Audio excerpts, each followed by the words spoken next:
Every man is at war with something. And no, it's not always with another person. Sometimes it's anger.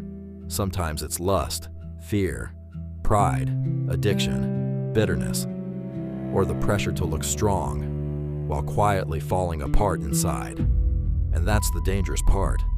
Most men never talk about the war they're losing in private.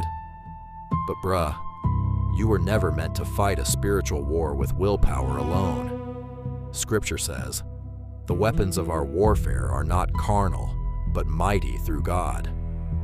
And James 4:7 says, "Submit yourselves therefore to God, resist the devil, and he will flee from you." So don't just fight harder, surrender deeper.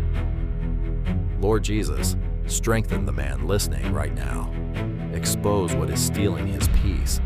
Give him discipline, clarity, and control over his mind. In Jesus Christ's name, amen. Every man is at war with something, but you don't have to fight by yourself.